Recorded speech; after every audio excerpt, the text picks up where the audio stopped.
time for bad days or bad moods. Let the good vibes fill up a room. You know everybody feeling the groove. If you're ready, then get up and move. You're listening to Every Deal is a Dance, part of the Look Legal Pods from the law firm Nolan Hyman. And now, here is your host, attorney Mishawn Nolan. I'm Mishawn Nolan, and I'm co-founder and co-managing partner of Nolan Hyman, LLP.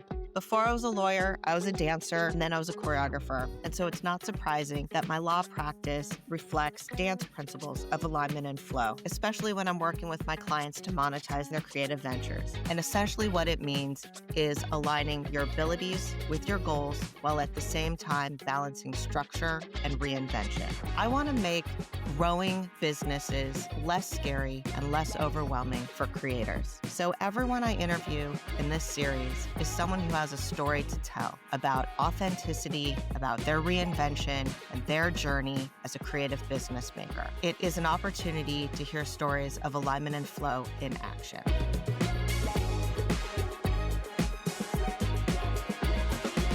Authenticity is a buzzword all industries throw around, especially the creative industries.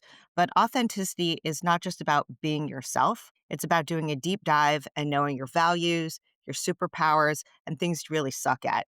And once you've uncovered this, you want to align it with how you show up in the world. Being authentic is not just a nice to have, it is the critical element of sustainable success. And directly connected to authenticity is vision. I use the term vision instead of goal because goals change over time. But everyone has an idea, some more defined than others, of what they envision for themselves. And there's really no one I know who's been more clear on who they are and where they want to go than David Yarovesky, who happens to be my brother. David is a writer and director of horror and dark fantasy films, among other creative ventures. But he was obsessed with telling scary and twisted stories nearly from birth. Just to set the stage, so those of you listening understand how authentically focused David has always been. And David, if you want to correct the record or delete any of this, you just let me know. Fair. When he was a toddler, maybe 3 or 4 years old, he dressed as Superman everywhere he went. He wore red underwear over his pants, a Superman cape, and he depped, that was an 80s stiff styling gel, he depped his hair into a curl on his forehead. This was not an occasional dress up. This was his everyday uniform. One day, a woman made a comment to him about it not being Halloween, and David's response was, "Every day is Halloween for me." Even in elementary school, he was filming scary movies, using our dog and the kids in the neighborhood. David and I shared a bathroom growing up, and it was always filled with fake blood, and there were body parts on the counters and hanging from the shower. Our dad owns a dental laboratory, and David had him make vampire fangs so he could wear them to school in high school. As a teenager, he took classes on the differences between serial killers and mass murderers, and he was always making movies. I could fill this entire podcast with David anecdotes, but the few I mentioned clearly reveal someone who didn't think and act like everyone else, embraced his weirdness, and always knew he wanted to leverage it to tell horror stories. David converted this passion into being a multi-hyphenated creative. He's directed commercials and music videos, made short films, and wrote and/or directed 4 feature films. The Hive, about an infectious virus that's transmitted by people throwing up in each other's mouths. By the way, that was pre-COVID. Brightburn, starring Elizabeth Banks, which is a retelling of a Superman story, but where Superman is evil. Nightbooks, a family-friendly horror movie. Yes, those exist. For Netflix, starring Kristen Ritter, and based on a book of the same name about a boy who's obsessed with horror stories and uses this obsession to stay alive. Nothing autobiographical to see here. And most recently, Locked, starring Bill Skarsgård and Anthony Hopkins, about 2 disturbed men and their twisted relationship. So let's explore how David made this authentic obsession with horror and his passion for telling scary stories into a Hollywood career. So David, welcome to the Every Deal is a Dance podcast. Thank you. I enjoyed your introduction quite a bit. Okay, good. So as we've established, you've always I liked been your log lines, by the way, or like the explanations of the movies. of their movies. Yeah. Yeah, 2 disturbed men. And their twisted relationship. Anyway, So, sorry. as we've established, you've always been obsessed with horror. But when did you realize you were a creative and a storyteller? Well, it's funny. I think I was interested in horror before I understood like anything about how to make horror movies. So like I think I thought that like the way you make the horror movie is like with makeup and special effects, right? So storytelling took me longer to find. And I think that's where I was always headed, but I didn't know it yet. I mean, I have no, ability to sculpt or paint or draw. Like I think my future as a makeup special effects artist or whatever, I don't think that was my path. I think I always like to scare people. I think I like to scare you. I think I like to scare our all the mom and time. her dad and my friends and your friends. I think I just like scaring people. And so I wanted to find a way to do that. And Why? I guess horror movies felt like it was okay to why? Yeah, why I did you do love not scaring people? I don't know, but I know that I found it pretty funny when people got scared, which I still do. But like, I don't know. I have no idea why. Like, I wish I could say, there's this moment in my life when I went, I don't know. You know, I think I always wanted to get I I think I always wanted to get reactions from people. Like, I think found reactions like funny, and horror movies seem like you're in the business of like making people react. You're getting reactions. Sorry, it's like you're asking me like what started everything for me, and I think at the most primal level, I think I liked messing with you guys, with you and our mom and our dad. Like, I think I just liked fucking with you guys. Yeah, I think that's probably the root of it all. Okay.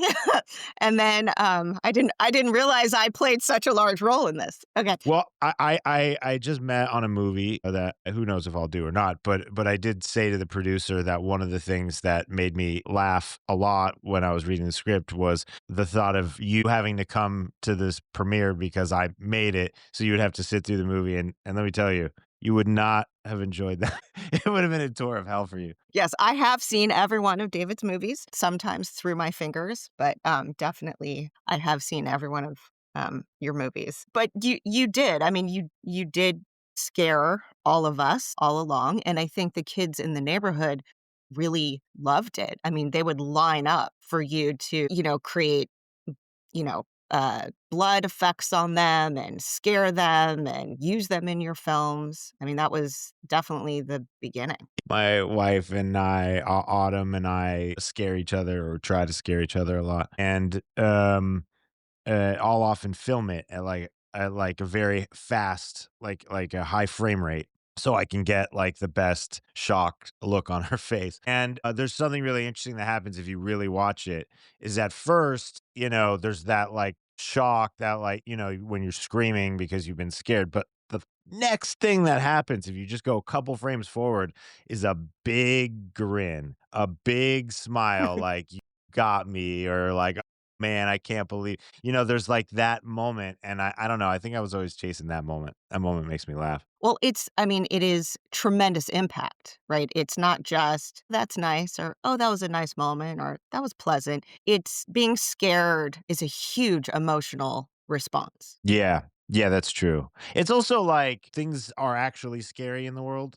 There's real things to be afraid of, and so I think maybe horror movies are a really fun way to explore that safely and sort of belittle and sort of take on your other fears because you're like, okay, well, it wasn't that scary. It was kind of fun or whatever. It sort of allows you to practice experiencing fear. One thing I learned from you is that horror movies are actually a genre. It's not just scary movies. There's actual elements to a horror movie, and you could tell multiple types of stories through that vehicle. Can you describe for the people listening what is the horror genre? Yeah, I mean, yeah, so I have a strong opinion on it, but it's not I don't know if it's like conventionally accepted or if anyone else would agree with me or not, but to me it's like every genre is like almost like a box of tools to like tell a story. It's like the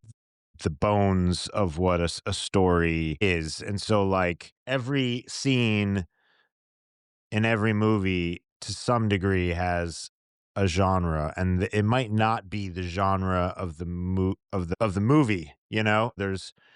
There's comedy beats in horror, and there's horror beats in drama. It's sort of like, how are you going to tell this story? I mean, if you imagine sitting at a computer and going like, okay, I'm going to tell the story of what happened to me today. Like I just walked and got this coffee, and I can tell it to you in a way where there's a punchline, and it, it probably won't be very good, but because nothing interesting happened. But like I could tell it to you in a way where there's a punchline, where it's a setup for a payoff, where there's a playful angle on what it is, right? And then I could tell it to you in a way that builds anticipation. For me, horror is about being planted in someone's POV, experiencing the minute to minute, like fearful experience, like confronting something awful. Like when I was making Brightburn, we had all these like really big, crazy, elaborate VFX plans, and like he's gonna, fly and leap over here, and he's gonna burn through his dad's face with laser eyes. But I kept saying the scariest part of this movie is gonna be someone walking through the house going, "Hello, hello, who's there? Did I hear something?" That is the scariest part of every horror movie, and so that tells you something, right? That is really what that genre is about, right? Yes. Like, for example, I would argue that Silence of the Lambs is not a horror movie. It's a thriller. It's like a procedural crime thriller, and the third act becomes a horror movie. So, like, basically, the whole movie is someone's trying to solve murders, right? And we're in the perspective of an FBI agent, not really someone who's in trouble. Every once in a while, we go to the person who's in trouble, but we're an FBI agent who's like trying to solve the case. So this is a crime thriller, and we're trying to solve it. But at the end, the lights go out, and she's in a house in the dark, and someone's hunting her with night vision goggles, and then suddenly that is definitely a horror movie, right? That's like a horror tool set. So there's a horror sequence at the end of the procedural crime thriller. I don't know. That's my perspective on it. I don't know if it's right or wrong, Yeah. but that's how I look at it. It makes sense. So you started out, right, with just scaring people and playing around with like blood and guts and body parts and stuff. But at some point, you discovered storytelling, right? You discovered writing and directing and storytelling. From my recollection, I could be wrong, but I recall you going to French Woods camp and you started actually Yeah. creating films in high school in camp. Is that when you discovered the storytelling aspect? Yeah, probably. I mean, I needed something to do effects for. You can't just generically do effects. So I started writing these little stories and shooting them. So they're just like vehicles for me to try to accomplish shots and try to figure out how to do a shot here or there. And the story was pretty secondary at first for me, but it became quite clear. So I don't even know if you know this whole story, Michonne, but like, so my dad, our dad, my sister's interviewing me. So our dad was working with Rick Baker on something. I don't know what it was, and he brought me to Rick Baker Studios to like meet him. And that dude was like my idol at the time. This is when I was like very focused on like makeup effects, and trying to emulate him. And I had read that when he was growing up, he like swept up the shop for Dick Smith. And I was like 15 or something at the time. And I was like, hey, like I'll work for free. I'll come sweep up the shop, like anything. And he's like, okay, I see what you're doing. Like, we can't really do that anymore because labor laws kind of mess that up. And these buildings are full of chemicals now, and blah, blah, blah. He's like, but if you're serious about becoming a makeup effects artist, here's Dick Smith has a makeup school. You should go to that.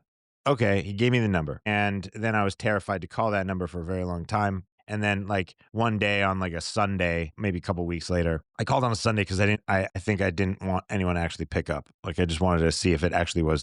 That's how intimidated I was by the whole thing. And so I called on a Sunday, and someone picked up immediately. This like woman, and I was like, "Hi, Rick Baker gave me this number for like is this like Dick Smith's makeup school?" And she went, "Dick, pick up the phone." And then he picked up the phone, and then he talked to me for like an hour, and that was crazy. What he said to me was, he said, why do you want to do this job?" And I told him, I like doing this, and I like setting up these shots and figuring this stuff out. And then like I write these scripts, and he was like, "You're not a makeup effects artist. You're just not." And I was like, "What do you mean?" He's like, you're a filmmaker. You're a writer, director. You're a filmmaker, a storyteller. Go do that. That's what he was right. He was totally right. And that was high school. Yeah, like early part of high school. Yeah. And so since high school, you have known that this is what you wanted to do. Yeah. Yeah. I mean, that it didn't seem odd at the time for you to know at such an early age what you wanted to do. My kids are teenagers. If they knew what they wanted to do for the rest of their lives, I would think that that was incredible. I would be shocked if they knew what they wanted, but you knew. I knew, but also, like, I somehow knew that, like, not only this was something I wanted to do, but that I'd be good at it, which is difficult, right? Because, like, you hear me saying, I knew I was not gonna be a good makeup artist. Like, I could not sculpt, I could not paint, I couldn't airbrush, I couldn't do any of those things. I didn't have that. And for some reason, I'd look at a movie, I'd look at shooting a movie, and I could see the story, I could see all the beats, I could see what needs to happen, I could understand the character and what they're going through. Like, I don't know. I just was like, I think I could be good at this. I don't And know you just why. knew, and you said, "This is what I'm gonna do." This is what I'm gonna do. Yeah. And so then what was the journey like from that phone call, recognizing that you're actually a filmmaker, to getting to actually make feature films? It was a long road.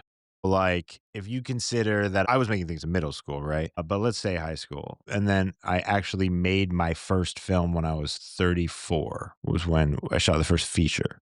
So that's a long journey. And Yes, like it is. over the course of that time, I worked as a music video director, commercial director. I made a couple short films. Like, I was always working on, like, to me, I just kept shooting. I kept shooting. I kept shooting. I kept shooting. Like academics, another thing I just immediately recognized I was never going to be good at. Like, it just wasn't my thing. I couldn't pay attention. I couldn't focus, and I didn't care. Oh, it was just impossible. Like, I would be in school, and they'd be talking to me and be like, "What the hell is this?" And then at night, I'd be working, and like very quickly, I had, film and like got seen, like a short film. So it was like playing in some like tiny festivals. And then at the same time, I was working on this little animated thing. And I met this company that was like starting to represent bands for online marketing, which was like a new concept at the time, which really makes me sound quite old. And they had a meeting with me and they said to me, this will make me sound really old. So apparently you can put video on the internet, and we think that's going to be big, and we think bands are going to need video on the internet, and so we want to send someone out to just like film stuff. So I was just a PA working for free, but I was very quickly thrown into, like, in that era, every band you could possibly name. Like, I shot stuff for just everyone. Good Charlotte, Pussycat Dolls, Enrique Iglesias, 50 Cent. Like, it was just like every artist that was working, I was working with. And and I was meeting them, and I was finding opportunities and developing relationships with people, and also just like I was shooting. Like, I'd shoot and cut. And then got in with labels, and then I made like some shady backdoor deal with someone who was working at a label who was also like representing skaters and action sports athletes. And so I started shooting skaters and bands, and I was just, man, I was pumping stuff out. That takes a lot of courage to say, "I don't know what I'm doing. I've never done this before, but just send me out and I'm just gonna shoot it." How did you have the bravery to do that? I mean, that's a good question. I'll tell you what's scary. What's scary is sending script revisions to Anthony Hopkins. You know, that's scary. You're like, oh, he's like one of the greatest living actors, if not the greatest. Hope he likes my dialogue pass. Like, I don't know. I don't know. I don't know if he's gonna think I'm an idiot, or if he's gonna. So like, I've kind of run into those things my whole life, and I think it's why I was like, I could do this, because I knew I could. That's something I could do. I could get in a room with someone like that and just not allow the weight of their celebrity status or whatever, like, affect me or deter me from what I was doing. Like, I just saw that I could do these things. Yeah. And so the path was a long road and it was a difficult road. Did you ever question yourself and say, "Why am I doing this? I should rethink this and do something else"? On every movie I've ever made, every time I release a movie, and about a million times in between. Yeah, yeah. There was a time when I was like 32. I still hadn't made my first movie, and I was long past that like nightmarish 27, like 27 for filmmakers is just a rough year because you just always hear like Spielberg had his big one and Tim Burton had his big, like 27 just seemed to be this like Robert Rodriguez broke out at 27. And, it's like you just hear that and you go, I'm 28, I'm 29, I'm 30. I failed. I failed. Right. And at 30, somewhere around 31, 32, I was like, it struck me. I was like, I bet my whole life on being able to do this, and I might not work out for me. Like, what is that going to look like? And that is terrifying. Like I don't have a like, there's no plan B. I used to like say. That used to be like my expression. There's no plan B. Like I have to. So it always feels like there's a gun to my head. Like I have to. And obviously something happened that you said, okay, I'm on the right track. Because each movie you make, you're like, why am I doing this? But something then has to happen along the road in the experience that you say, okay, I'm doing the right thing. Because look, there's a certain kind of brain that can look at the world and see what's happening and see what your odds are. Like when I was young and I thought I'm going to be a director, I thought 100% I'm going to be a director. Like I looked at as I saw Wes Craven and Sam Raimi and those guys, and I was like, I'm going to be their friend. There was just no doubt. Like I was like, I'm going to be one of them. And then the older I got, the the the more I went, dude, I was crazy. Like if I knew everything I knew now and were to start over, like I'm not totally sure I would have gone down this path only because I mean, I don't know what other path I could have possibly gone down. But the thing is, like, there's just something in my mind. There's a kind of optimism. There's a kind of like blind faith in myself and my ability to do it that allowed me to go, you know what? Like, yeah, I hear that. I hear that. It's one in a million that I'm gonna like make a movie that's gonna be in a theater, and then, you know, I've I've done it 3 times now, and so, it's just I don't know, but I think there's a special mind that can sort of look at something, and I think it's connected to, like, man, making that movie was so hard. It took a piece of me away with it, but I got this new movie, and maybe this one won't take as big of a chunk of my soul with it, but I think that's kind of like I think it's connected to that. I'll tell you a story really quick that's kind of connected to what I'm saying, and I think connected to what these questions are. I worshiped the ground that Sam Raimi walked on as a kid, and then I worked with him, right? I've worked with him twice. And the first time we had our first week of shooting, and Sam saw my dailies. We had already been getting along great. He watched my dailies that week. I got on with him, did not know what I was going to run into. And we had like an hour Zoom planned, and he spent the hour just gushing about how much he loved the way I was speaking to the actors, how like I was shooting the movie, how I was making it. Like he just gushed for like an hour. And I was like just floored. And I looked up at the end of the call. My wife was like in tears. She was like, "Oh my God, did you ever think that, you would get a call like that from Sam Raimi, from like your idol? Like, did you ever think that that would be a thing?" And I thought for a second and I was like, yeah, like I always thought that that was going to happen for me. And then somewhere in my life, I forgot that. Like, I forgot that that was where I was going. I started to like believe the fear and the like panic and the weight of everything working against you. And then it felt like, yeah, of course that would never happen. But initially, if I really think about it, initially, I just knew it was going to happen one day. I don't know why. I just knew it. But that optimism has stayed with you because even through all the doubts and all the fear, some driving force has pushed you forward to keep doing this over and over and over. Yeah. I mean, when when we started working on Brightburn, James said, who do you want to play the lead? And I was like, it should be Elizabeth Banks. Like I was reading it. I think it'd be cool to see you guys working on a project together. I think that would like speak to the horror community and be like, look, these two are coming back together. That's going to be awesome. And I think she's in the perfect place in her career to like do this movie and like kill it on this movie. And she loves horror. I saw a path for her doing this movie. And the first thing I heard was, oh, she's prepping to shoot a movie, so it's probably not going to happen. I was like, "Oh, okay. But I kept pushing. And then I met with some actresses who were great, but I just kept pushing. And then I walked into my agent's office and there was like a piece of paper, I think, on the table I wasn't supposed to see. And it was just a list of names. It was like Chris Pratt and Bryan Cranston and then Elizabeth Banks. And I was like, what's this list? And they said, these are people whose projects like pushed or slipped and are like available immediately right now to do something. I'm like, Elizabeth Banks is available like right now to do something. He was like, yeah. I called James, like, yo, we need to send this to Elizabeth right now. She's available. They're telling me she's available. The thing pushed. Let's go. Like, I think 2 days later, we were in her office. And I left that going, she's going to do the movie.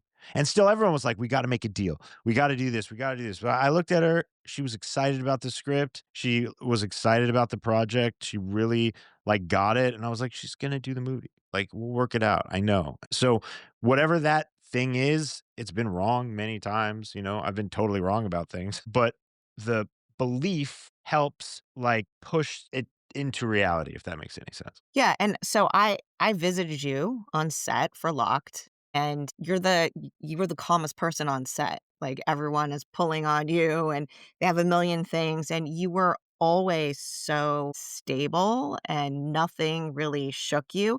And I think it's because, like, it's this through line. It's this optimistic, the alignment, everything's gonna line up and everything's gonna be fine. Don't worry about it. And it's like you have this focus on vision. So, like, when you're on set and everyone's pulling at you, not only the people there, but, the actors and all their team, they're pulling on you, whether they're physically there or otherwise. The studio is pulling on you. I mean, everyone wants something from you. How do you block it all out and stay focused? Yeah, I'd say there's two things. Number one, I look like a guy who's, made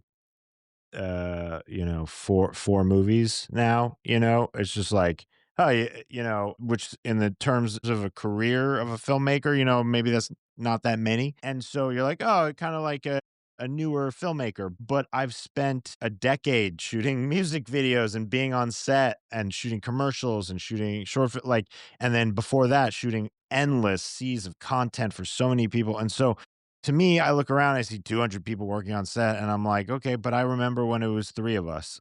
And like we got the shot. And so if this falls apart, if that falls apart, like I have a certain kind of confidence that I know I'll figure it out. And I know we'll get there. That's, I think, a piece of it is just being on set, shooting enough, then cutting together enough to know, okay, like I know we can solve it. I know we'll figure it out. I know we'll get there. We'll solve the scene. And then the other thing was very early in my music video career, I had like a line producer. When you're first starting out, it's just like, hey, here's my friend. They kind of want to do this too. So they're the line producer. And it sort of works like that. And that person was on set, they looked completely stressed out and they looked like they were getting their ass kicked by the job. But I clocked a couple times. I looked at them and I was like, I think they think that this is making it look like they're doing a lot, like they're really working hard, and it was doing the opposite. It was making me very concerned that things were getting overlooked, that they weren't on top of it, and so I kind of realized in that moment that it's not enough to do a good job. You have to make it look easy. You have to do such a good job and you have to be a rock, an unmovable rock. And so that's sort of the goal. Being a director, I would assume, is pretty lonely. It's like being a CEO. You don't have any peers. There's there's no peer to Yeah. bounce things off of, right? How did you build like a team around you that you can bounce things off of? How do you avoid being lonely? Well, I don't. I just am lonely. like making a movie is lonely. At the end of the day, it just is. Like, the crew is the crew, the producers are the producers, you're the filmmaker, and it's just isolating. I can't quite explain why until you walk in these shoes, but it's just, there's no one else like you on set. And what drives you is not what's driving everyone else. You're there for a completely different reason. And most of the time you can't tell, but you always know. They're there to serve me. They want to make me happy. They want like me to go, good job. I'm happy with what you did here. But I'm serving myself. It's all internal. It's like, did I live up to my own expectation of what this scene can be, what this movie can be? And so it's just lonely. It's so lonely. It's so lonely. I work with my wife who helps with that absolutely. And then my DP who I've shot a lot, I've shot 3 out of the 4 movies with. He's like a brother to me. So, having him on set is great. But I guess at the end of the day, I just accept that I'll feel lonely and just, it's okay to feel things like I'll just be lonely during this period. Like there are worse things I could be. I could be hungry. I could be exhausted because I was lugging things all day. It's just like I'll be lonely, It's what it is. That's part of the reason that I make this podcast is because creative business makers are very lonely. It's just the reality of the job because there is no one else in either the organization or on the project that is walking in your shoes, that is a peer that you can connect with. And so hearing stories of other people like you who are, the rock and the one who's alone, I think it makes people feel less lonely. Less alone. Yeah, it's Yeah. it's I really enjoy talking to other directors and hearing their experience because sometimes you can go through a movie and you can go, "Am I crazy?" Like it was so difficult. It was so difficult to pull off, to get through that journey. Like, it's like climbing a fucking mountain sometimes. And and then you sit down, you talk to someone else, and they're like, "Yeah, it was really, really hard to make this one, and this is why." And you hear about the unique challenges they had, which will be different than your challenges, but the the end result is the same. It's like just really, really, really, really, really, really, really hard. I met one filmmaker one time who looked at me and was like, "Oh, it's easy," and I don't really like his movies. Probably not very authentic. Yeah, in my mind, I was like, of course, you think it's easy. Of course, it's easy." And your movies reflect it. Well, it's just clearly he doesn't have the voice that I have in my head. That's like, that is not good enough. Like, you need to, yeah. So the industry is undergoing tremendous change, right? It's always been undergoing change, but right now it feels like every day between technological changes and economic model changes and mergers and laying people out, it just feels like the entertainment industry is just upside down and spinning around all the time. And there's a lot of creatives that are really rethinking, what am I doing? How am I going to make money? Because maybe my job or part of my job has been replaced. Everyone is sort of in a reinvention mindset. And the reason I wanted one of the reasons I wanted to interview you is because from my perspective, you've always been really clear on this is who I am. Like from the time you were like 2 years old, you're like, I love horror. To this day, I love horror. And you wanted to tell these stories. You've known since high school, like, I want to tell these stories. You've been very clear. What advice do you have for people in the industry who are rethinking what they're doing and thinking about pivoting and reinventing themselves? How do they go about taking the skills and the talents and the passion they have and becoming something else? Well, I think if you can close your eyes and imagine being happy doing anything else, reinventing yourself in any other way, go do that. Like, just go do that. I can't, I mean, there's a couple things that I think of, but they're really closely related and they're as complicated. For those people who just cannot picture a life in which they would be happy doing other things, I think that there's always been this war between like the industry and the artist. And what we've seen over the last 20 years is it's become a bigger and a bigger industry, and the artistry's gone less and less. And the artist has needed the industry because hey, I've got an idea for this cool thing, but it's gonna cost me $50 million to pull it off. Well, it's not gonna cost me $50 million to pull it off anymore. So the industry needs us, and is gonna need us more and more, and we're gonna need them less and less, is sort of what I'm saying. Is like the tools that are coming out, and it's going to democratize storytelling. And if you're someone who needs to tell stories, you'll have the tools. When I was growing up, I had a video camera that I couldn't physically hold. It was so heavy. I needed help moving it around and putting it on a tripod. And I know it's such a cliche. It's such a stupid cliche to be like, and then there's a movie shot on an iPhone that's in theaters. But like for real, I just went on vacation to Costa Rica and I took raw images with my phone, and they looked better than the stuff I shot on my mirrorless, like A7. Like they looked incredible. And my jaw hit the floor. I was like, this is really happening. And not only that, like, it's just, things are changing. And it's like, I think the key is to not be married to something, don't be married to, it has to be like it was when I was a kid, because it isn't like it was when you were a kid. So tell your story, make a great story, and people will come. People want to hear your story. They want to be entertained by you. They want it. If it's good. If it's not, then they don't want it. It's just like, that's what it is. It's like every time you see a good movie that's really good, that really speaks to you, you tell everyone yo, you got to see this. For sure. Because we all want it, and we all want to tell other people like, yo, you should see this. It's really good. We want to share those stories with each other. So I don't know. I think just make good stuff and yeah, just push yourself, like scrutinize yourself, like allow yourself to be crushed by the response, and then fix it and make it better, and then try again, and then be crushed again, and then fix it again until someone sees it and goes, hey, that didn't suck. And then you're like, I'm on to something.